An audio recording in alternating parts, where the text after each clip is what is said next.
Doctor Baba Saheb Ambedkar open university.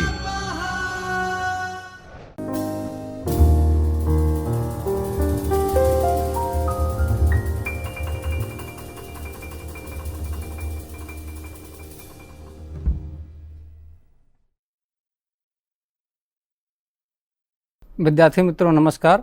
मैं doctor Akhilesh Kumar Upadhyay, assistant professor journalism and mass communication, doctor Baba Sahab Bhimrao Ambedkar open university Ahmedabad के Chaitanya studio से आप सभी का हार्दिक स्वागत एवं अभिनंदन करता हूं। विद्यार्थी मित्रों, पहले जो पूर्व के जो हम पेपर में देख रहे थे, पेपर में हमने जो चर्चा की आपसे, एडवर्टाइजिंग एंड पब्लिक रिलेशन पे हमने बातचीत आपसे की। तो पहले यूनिट में और दूसरे यूनिट में हमने उसके कॉन्सेप्ट और कुछ उसके जो पहलुओं, सैद्धांतिक पहलुओं पर हमने बातचीत की। किस तरीके से एडवर्टाइजिंग का क्या इम्पोर्टेंस है, किस तरीके से आज कैसे इसका सदुपयोग हो रहा है, कब ये इसका हमारे जीवन में किस तरीके से प्रभाव डालता है, हमारे खाने पीने रहने से लेकर हर जगह से एडवर्टाइजिंग इसका कहीं ना कहीं हमारे जीवन पर इसका असर पड़ता है। इन सारे मुद्दों पर हमने क्रमवार तरीके से इस पे चर्चा की। आज हम इसके सैद्धांतिक पक्ष पे बात करेंगे कि इसके सैद्धांतिक पक्ष क्या हैं और किस तरीके से यह हमारे जीवन में इसका महत्व है और क्या ज़रूरी है चीज़ों को आगे इसको बढ़ाने के लिए। और सबसे बड़ा महत्वपूर्ण यह चीज़ है कि हम जब इसकी बात करते हैं कि विज्ञापन की, कि विज्ञापन जब हम करते हैं तो किन किन पहलुओं को जब एक निर्माता करता है तो क्या क्या उसके लिए ज़रूरी चीज़ें हैं, आज उस बिंदुओं पे हम क्रमवार चर्चा करेंगे। एक चीज़ तो सबसे ज़रूरी है कि जो संचार है, संचार के माध्यम से ही विज्ञापन होता है। और संचार एक ऐसा माध्यम जो है जो कि कभी एक ख़त्म होने वाला प्रोसेस नहीं है, ये नेवर एंडिंग प्रोसेस है। ये जीवन जन्म से लेकर के मृत्यु तक संचार चलता रहता है। संचार किसी व्यक्ति का तभी बंद होता है जब उसकी मृत्यु हो जाती है, जब वह पृथ्वी पर नहीं रहता। अर्थात जब वह पैदा होता है, मतलब पैदा होने के साथ साथ उसका संचार शुरू होता है और उसके आखिर तक संचार चलता रहता है। संचार में एक और जो ज़रूरी चीज़ है विद्यार्थी मित्रों जानना कि दो तीन चीज़ें ऐसी हैं कि मनुष्य का जो लैंग्वेज है, जो ज़ुबान है, मादरी ज़ुबान जिसे हम कहते हैं, तो मादरी ज़ुबान एक समय के साथ, जैसे कि 3 साल 4 साल बाद बच्चा जब बोलना शुरू करता है तब वह अपने मादरी ज़ुबान में बोलता है। लेकिन दो तीन चीज़ें ऐसी हैं जो कि वह कहीं का हो, किसी द्वीप का हो, किसी महाद्वीप का हो, एकदम सामान्यतः होती हैं। जैसे रोना, हंसना, ये दोनों चीज़ें ऐसी हैं कि एक सामान्य होता है, इसमें कोई बदलाव नहीं होता है। जैसे अगर कोई व्यक्ति रोएगा तो उसका जो रोने की प्रक्रिया एकदम सेम होती है, एकदम उसमें कोई बदलाव नहीं होता है। हंसने की प्रक्रिया भी एकदम हूबहू एक जैसी होती है, उसमें कोई जुबान नहीं होती, एक ही जुबान होती है जो नेचुरल जुबान होती है। प्राकृतिक रूप से, प्राकृतिक तरीके से जैसा मनुष्य का जीवन मिलता है उसके साथ विकास होता है। लेकिन दो चीज़ों का जन्म से लेकर आखिर तक यानी मृत्यु तक ये लगातार बनी रहती है। तो संचार एक ऐसी प्रक्रिया है कि संचार के माध्यम से ही जीवन क्रमशः आगे बढ़ता है। और संचार का हमारे जीवन में कितना महत्व है, क्योंकि हम कहीं भी जाते हैं तो कहीं रूप से हम संचार के माध्यम से एक दूसरे से संपर्क करते हैं। और आज के परिप्रेक्ष्य में, वैश्विक परिप्रेक्ष्य में संचार का तो विशेष ही महत्व है। तो और विज्ञापन का जो हमारे जीवन में जिसके सैद्धांतिक पक्ष हैं, तो कंपनियां जो भी प्रोडक्ट, जो बड़ी बड़ी कंपनियां हैं, छोटी कंपनी हैं, जो निर्माता कंपनियां हैं, वो इस तरीके से बनाती हैं कि उसका अटेंशन जो हो, जो उसका ध्यान हो, किस तरीके से, मतलब जो कस्टमर है, जो लेने वाला व्यक्ति है, जिस वस्तु का जो खरीदार है, उसके ऊपर कितना प्रभाव पड़ता है, इसको देख करके कोई चीज़ वह बनाता है। और सबसे एक चीज़ जो हम इसको कर दें कि इसका बनाने का उद्देश्य एक ही होता है कि किसी भी विज्ञापन को बनाने का बस एक आशय होता है कि वह किस तरीके से उपभोक्ता के पास आसानी से पहुँचे, और पहुँचने के बाद कहीं न कहीं उसके जीवन पर उससे प्रभावित होकर के वह अपने प्रोडक्ट को, मतलब जो प्रोडक्ट के लिए विज्ञापन बनाया है, उसको लेना शुरू करे, उसको खरीदना शुरू करे, और ताकि उसको बेनिफिट प्राप्त हो सके। अब ज़रूरी है कि किस तरीके से वह प्रचारित करता है, कहाँ विज्ञापन को दिखाता है, किस माध्यम के तहत दिखाता है, इन सब चीज़ों पे हम क्रमवार जो है फिर आगे चर्चा करेंगे। संचार एक सांगठिक और गैर सांगठिक संगठन तरीके से काम करता है और संचार एक ऐसा माध्यम है जो कि कभी ख़त्म ना होना, जैसे कि मैंने पहले बताया, और तार्किक एक संचार का माध्यम होता है। संचार जब भी हम करते हैं, विज्ञापन का भी देखते हैं, संचार में हम जब बनाते हैं तो तर्कशील उसको हम बनाते हैं, उसको हम संगठित तरीके से भी प्रचारित करते हैं और गैर संगठित तरीके से भी उसको हम दिखाते हैं। और एक टू वे कम्युनिकेशन होता है, मतलब दोनों तरीके से कम्युनिकेशन होता है। और कम्युनिकेशन के पीछे बस सीधा सा तर्क होता है कि जब हम कोई संचार या कोई विज्ञापन जब बनाते हैं, जिसके पास हम भेजते हैं, उसके पास पहुंचने के बाद इसका कितना असर होता है, उसका फीडबैक किस तरीके से मिलता है। तो जो सोर्सेस होता है भेजने के बाद और आखिर तक, उसका आखिर में जब उसका फीडबैक आता है, वहीं उसका जो टू वे कम्युनिकेशन का एक माध्यम बन जाता है। इस तरीके से जो विज्ञापन बनता है, विज्ञापन भेजने के बाद जो चीज़ें मिलती हैं, कि फीडबैक मिलने के बाद ही समझ में आता है कि विज्ञापन अपने उद्देश्य में कितना सफल हुआ और कितना सफल नहीं हुआ। उस तरीके से संचार का महत्व और बढ़ जाता है। ये जो मॉडल है, इस मॉडल के थ्रू हम देख सकते हैं कि जब हम विज्ञापन बनाते हैं तो विज्ञापन बनाने के पहले सबसे जो जरूरी चीज़ है सोर्सेस, कि सोर्स विज्ञापन का क्यों है और क्यों हम बना रहे हैं और किसके लिए भी हम बना रहे हैं और क्या हम संदेश पहुंचाना चाहते हैं।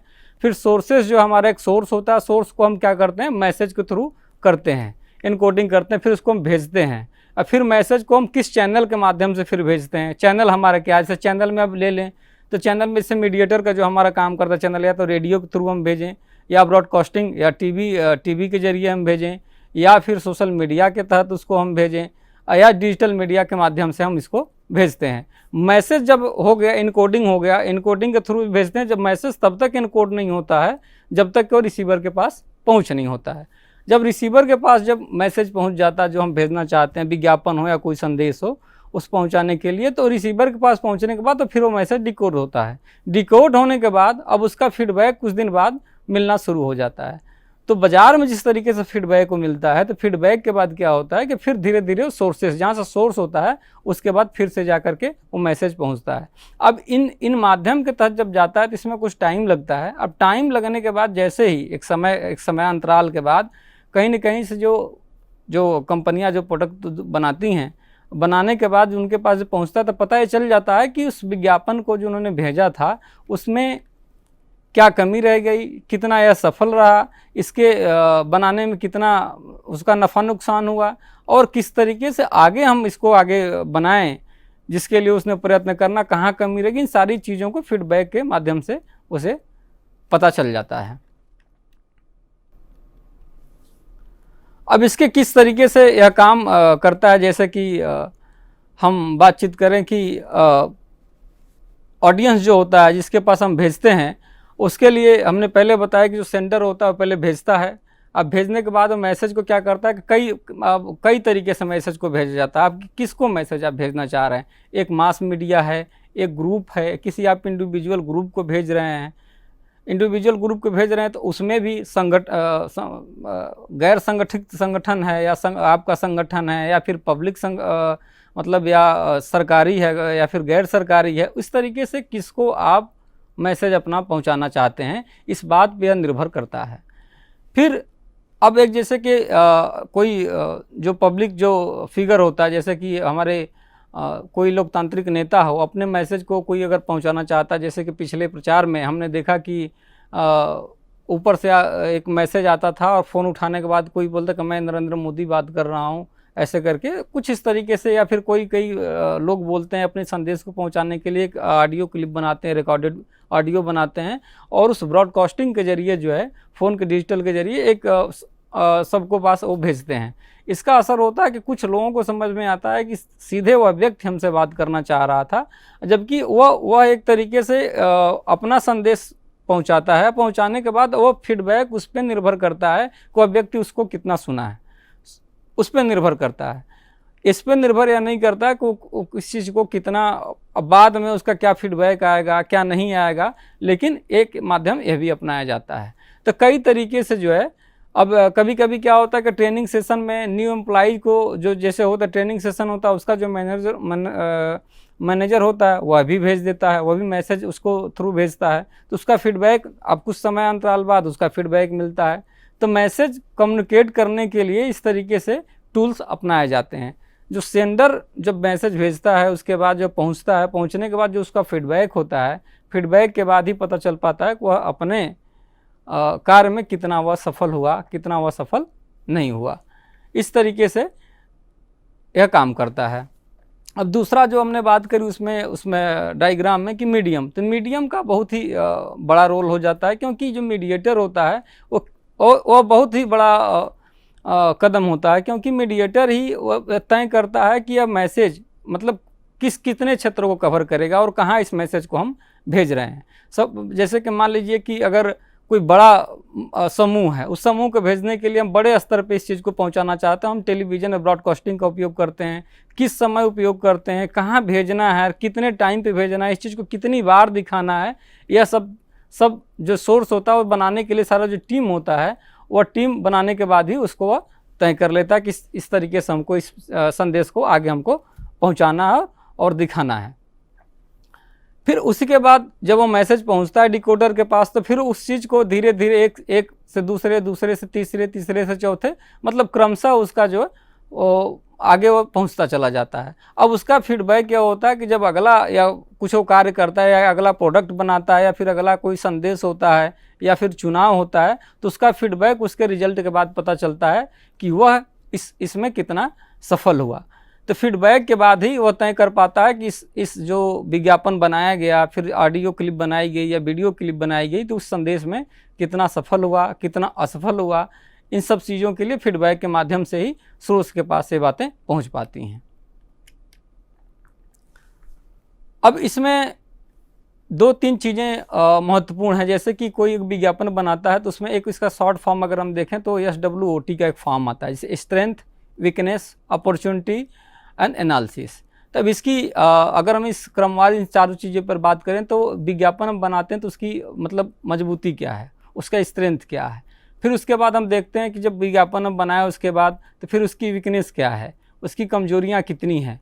फिर अवसर उसके, हम उस अवसर को फिर देखते हैं। फिर बाद में हम उसके एनालिसिस करते हैं कि इन 3-4 चीज़ों में हमारी मजबूती का कौन सा पक्ष रहा, हम कहाँ सबसे ज़्यादा मजबूत रहे, हमारी कमजोरियाँ कौन कौन सी रही जो कि हम उसमें हमको आगे से सुधार करना है। और तीसरा जो होता है कि इस विज्ञापन को बनाने के लिए हम इस अवसर को, अर्थात जो हमको मिला था, जो हमने किया था, इसमें हम कितना सफल रहे।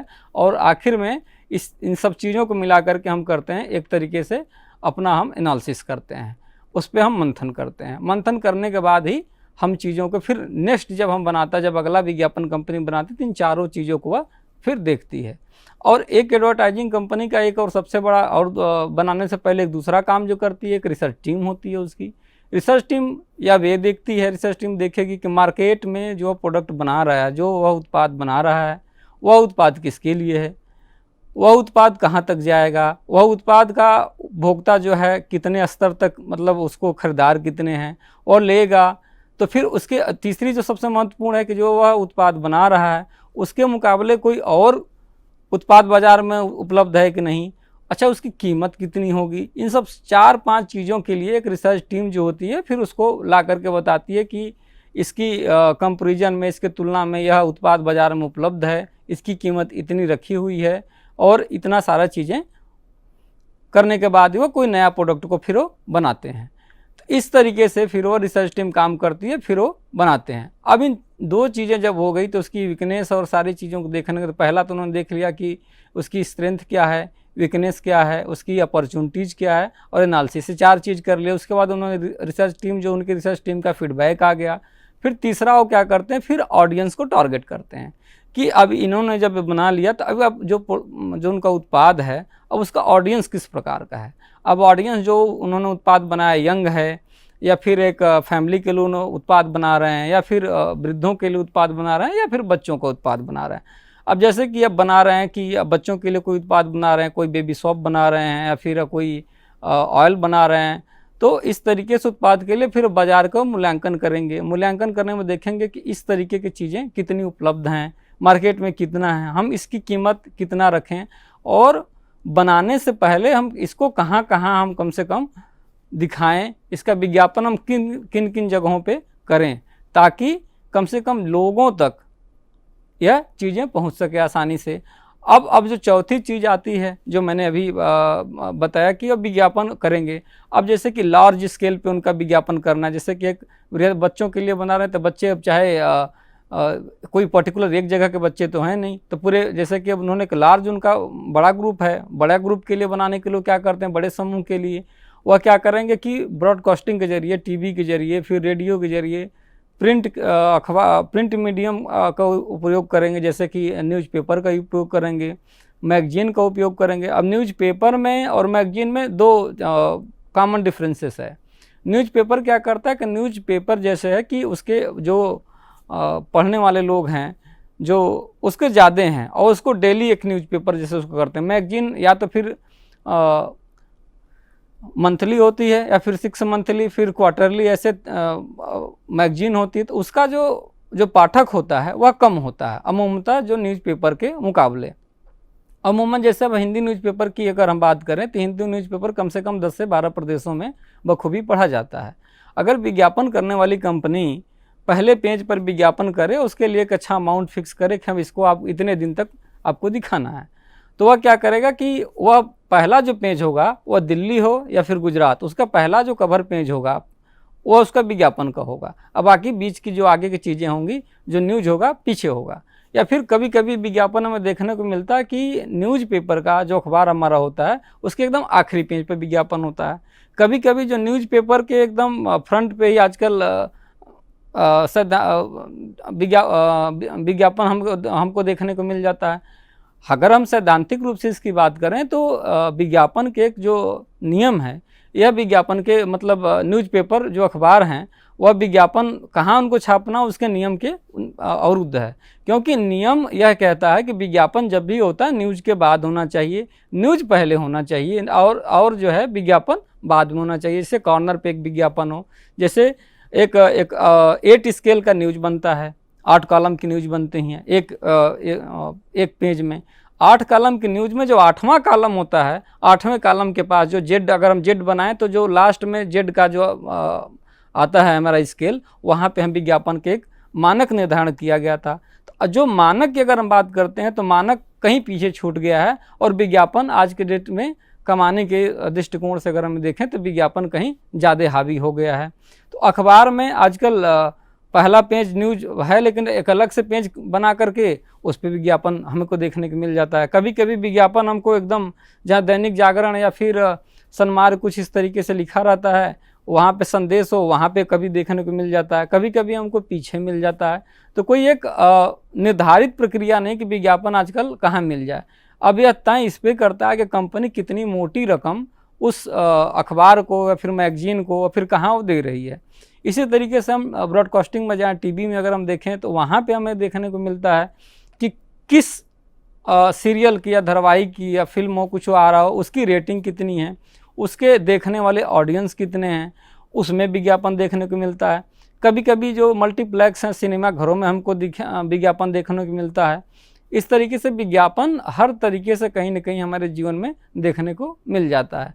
अब विज्ञापन अब किस चीज़ का बना हुआ, उस तरीके से विज्ञापन कंपनियां उस धारावाहिक को लेती हैं या फिर समय निर्धारित करती हैं, कितना देर तक विज्ञापन को दिखाया जाना ये भी तय करती हैं और विज्ञापन को फिर दिखाती हैं। और कभी कभी आज का जो वैश्विक परिप्रेक्ष्य में अगर हम देखें तो आज के दौर में सबसे ज़्यादा अगर प्रचलित कोई चीज़ है तो वह सोशल मीडिया, जैसे फेसबुक है, इंस्टाग्राम है, टेलीग्राम है, व्हाट्सएप है। इन सब चीज़ों पे भी आजकल विज्ञापन धीरे धीरे आने शुरू हो गए हैं और विज्ञापन कहीं ना कहीं उससे हम हट नहीं सकते हैं और विज्ञापन हमको देखने को मिलता है। अब विज्ञापन में एक, जैसे कि हम कोई चीज़ महत्वपूर्ण देख रहे हैं, उसमें अचानक से विज्ञापन आ जाता है और विज्ञापन हमें देखने को यह मिलता है कि विज्ञापन 5 सेकेंड या 10 सेकेंड या 20 सेकेंड का होता है, फिर जो हमको हटाने के बाद आता है बाद में आता है। तो कहीं ना कहीं विज्ञापन हमारे जीवन में न देखते हुए उन चीज़ों को देखते हैं, 1 बार 2 बार 3 बार 4 बार वही चीज़ अगर बार बार हम देखते हैं तो कहीं ना कहीं दिमाग में हमारे एक छोटा अंश उसका विज्ञापन का बन जाता है। और कभी हमें कुछ इस तरीके की ज़रूरत जब पड़ती है तो सबसे पहले उसी का नाम आएगा जो विज्ञापन हम लगातार देख रहे होते हैं। तो इस तरीके से विज्ञापन का असर हमारे जीवन पर पड़ता है। और फिर जो आखिरी में जो महत्वपूर्ण इसकी बात आती है वो यह होती है कि उसका विज्ञापन का बजट, जो मैंने पहले भी चर्चा करी कि विज्ञापन जो होता है उसमें बजट रहता है, करता है कि दिखाना कहाँ है और भेजना मतलब कि किस जगह पे हम प्रचारित कर रहे हैं, न्यूज़पेपर में कर रहे हैं या फिर बड़ा समूह के पास भेजना है तो हम कई जगह पे उपयोग का साधन करते हैं, रेडियो के पास भी खर्च करते हैं और टीवी के पास टीवी के जरिए भी हम विज्ञापन करते हैं, सोशल मीडिया के भी तहत करते हैं। हर तरीके से हम विज्ञापन आजकल करना शुरू कर दिए हैं। तो इस तरीके से विज्ञापन के जो है ये टूल्स हैं। अब विज्ञापन कि जो कुछ एक प्रोसेस है कि जो कोई अगर विज्ञापन बनाया जाए तो उसमें किस तरीके के किस टूल्स अपनाया जाए, तो उसमें सबसे बड़ा ज़रूरी आता है डिजाइनिंग एंड क्रिएटिंग। तो विज्ञापन जो हम बना रहे हैं उसकी जो डिजाइनिंग है, जो उसकी जो हम बनाने की प्रक्रिया, उसका जो हम बना रहे हैं उसकी डिज़ाइन हम किस तरीके से कर रहे हैं, उसको कौन से रूपरेखा हम उसकी बना रहे हैं, वह कितना प्रभावी होगा, कितना प्रभावी वह नहीं होगा। तो प्रभाव किसी विज्ञापन का मस्तिष्क के पटल पर सबसे ज़रूरी होता है। अगर विज्ञापन सही तरीके से अगर ना बनाई जाए, अगर उसका उस तरीके से पहले नज़र में वह विज्ञापन के मस्तिष्क पे न छाए तो उस विज्ञापन का बहुत बड़ा रोल नहीं रह पाता है। तो यह सबसे पहले जो रिसर्च टीम होती है बताती है, उनकी करती है कि विज्ञापन को इस तरीके से आप दिखाएं तो यह लोगों पे ज़्यादा असर करता है। अब दूसरा जो आता है परफेक्शन आता है कि विज्ञापन तो हमने बना ली, लेकिन इसमें कितना जो है सटीकता, इसका परफेक्शन कितना है, किस तरीके का इसकी ब्राइटनेस है, इसकी कलर क्या है, यह हम देखते हैं। फिर अब तीसरा जो आता है इसमें आता है प्लेस और समय, स्थान और समय कि अब हम जो विज्ञापन जहाँ पे दिखा रहे हैं किस स्थान पे हम दिखा रहे हैं और समय हमारा क्या है। अब समय जैसे कि हम विज्ञापन देखने के लिए अगर करें तब 12 बजे रात को कोई अगर विज्ञापन दिखाया जाए तो निश्चित रूप से जो देखने वाले लोग होंगे, जो सुनने वाले जो लोग होंगे, जो हमारा ऑडियंस है वो कम होगा। तो इस तरीके के विज्ञापन, कुछ ऐसे भी विज्ञापन है जो रात में दिखाए और लोग दिखाते हैं, लोग उस चीज़ को रात में करते हैं क्योंकि उस समय कुछ उनका एक टारगेट ऑडियंस होता है जो रात को देखता है, तो उस तरीके से रात को विज्ञापन दिखाते हैं। कुछ विज्ञापन सुबह दिखाते हैं। तो एक निश्चित समय पे स्थान और समय का महत्वपूर्ण मानक है जो कि विज्ञापन को उसमें तय करता है कि इस समय पर इस विज्ञापन को हमको दिखाया जाना है। और यह भी तय करता है कि विज्ञापन हमारा बड़े समूह पे जाएगा या विज्ञापन हम एक छोटे समूह पे हम कर रहे हैं, यह भी यह तय करता है। फिर जो चौथा आता है कि हम उसकी जो दिखा तो रहे हैं लेकिन उसका समयशीलता कितनी है, उसका टाइम हम कितना ले रहे हैं, 5 सेकंड ले रहे हैं, 10 सेकंड ले रहे हैं, उसको हम कैसे एग्जीक्यूट कर रहे हैं, है ना, कैसे उसको हम आगे बढ़ा रहे हैं, ये सब सारी चीज़ें तय होती हैं। और आखिर में जो सबसे बड़ा ज़रूरी है कि परफॉर्मेंस, उसका किस तरीके से परफॉर्म कर रहा है।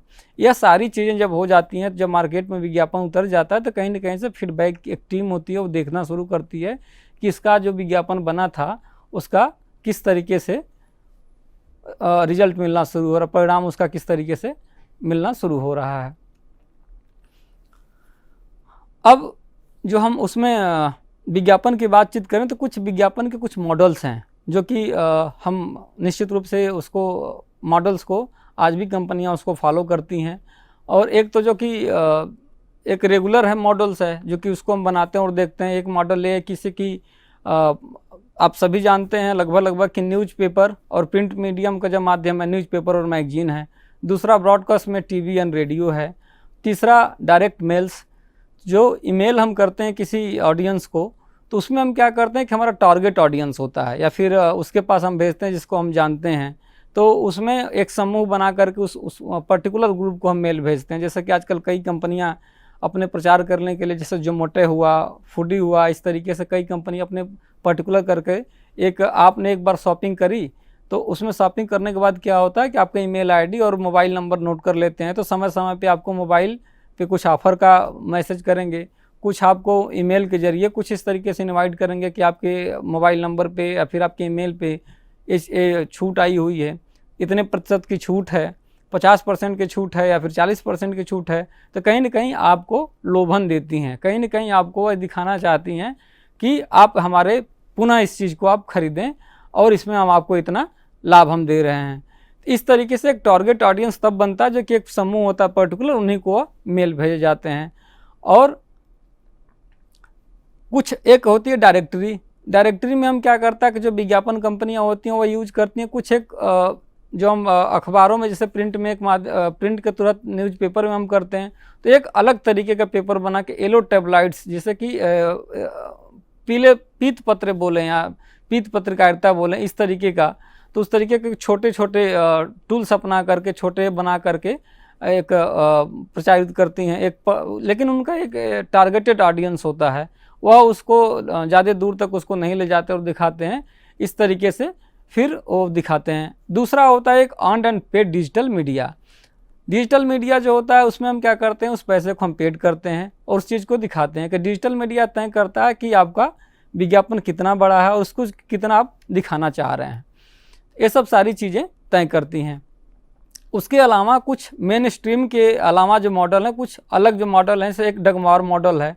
तो डगमार मॉडल जो दिखाता है कि कोई विज्ञापन जब बनाते हैं, विज्ञापन बनाने के बाद और जब उसका फीडबैक आता है तो वह तय करता है, इसमें सबसे दो चीज़ें इंपॉर्टेंट है, प्रॉफिट और लॉस और गोल्स। तो उसका सबसे होता है कि टारगेट ऑडियंस को उसने किया, लॉस उसका कितना हुआ और प्रॉफिट उसका कितना हुआ। ये डगमार मॉडल इस चीज़ को स्टडीज करता है। एक होता है AIDA मॉडल होता है, जिसका मतलब होता है attention, interest, desire and action. तो जो यह क्या करते हैं, इसमें कंपनियां क्या करती हैं, जो भी कोई विज्ञापन बनाती हैं तो इस मॉडल को ज़रूर फॉलो करते हैं कि जो विज्ञापन बना रही हैं ऑडियंस को कितना अटेंशन दे रही है, उसमें उसका इंटरेस्ट कितना है, फिर उसकी लेने की इच्छा कितनी है और लास्ट में उसका लेने के प्रति वो कितना इच्छुक है, एक्शन वो उस पर क्या ले पा रहा है, नहीं ले पा रहा है। तो सब सारे टूल्स जो है विज्ञापन के थ्रू ही हम कर पाते हैं और विज्ञापन जो AIDA मॉडल है इसको निश्चित रूप से अपनाती हैं। एक है एथेनबर्ग मॉडल। इसमें क्या होता है कि एथेनबर्ग मॉडल में जैसे कि कोई हम नई उत्पाद हम उपयोग कर रहे हैं, तो उसमें यह होता है कि उपयोग करने के बाद हम उसको क्या फिर दोबारा हम ले पा रहे हैं, फिर दोबारा ले पा रहे हैं, फिर हम उसको चेंज कर दे रहे हैं। तो कहीं ना कहीं प्रोडक्ट अच्छा होता है तो फिर उसको बार बार हम लेना शुरू करते हैं। जैसे कि कभी कभी सुनने को मिलता है कि कोई कहता है कि हम 10 सालों से इस चीज़ का, इस उत्पाद का हम उपभोग कर रहे हैं, फिर कोई कहता है 20 सालों से हम इसी चीज़ को लगा रहे हैं। तो कहीं ना कहीं उस उत्पाद का क्वालिटी और क्वांटिटी और उसका इमेज अच्छा है, तब जा कर के वह उस बार बार 15-20 साल या 10 साल से उसको खरीद ले रहा है और यूज कर रहा है। तो यह एक एथेनबर्ग मॉडल इस पर काम करता है। और चौथा जो है ड्रिप मॉडल। ड्रिप मॉडल देखता है कि differentiate, reinforce and inform and persuade. ये 4 मॉडल जो 4 इसके टूल्स काम करते हैं कि वो सबसे पहले करता है डिफ्रेंशिएट, देखता है किस तरीके से कोई और उत्पाद है तो उसमें क्या करता है। फिर दूसरा जो उसमें करता है कि किस तरीके से कितना वो उस पर फोर्स डालता है।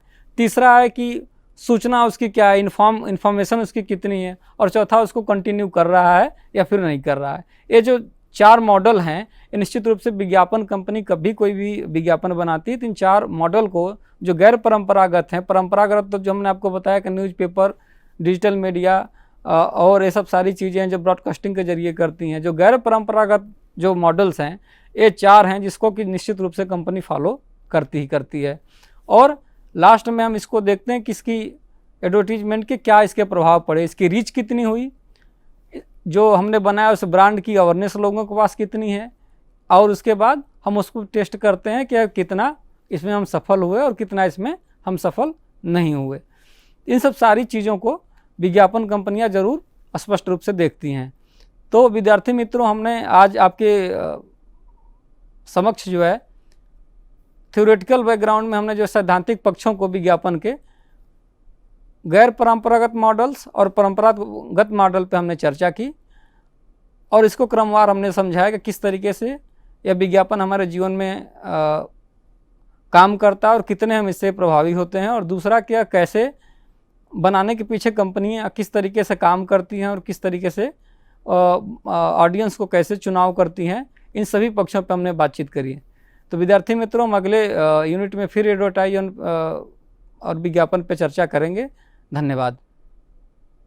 स्वाध्यायः परमः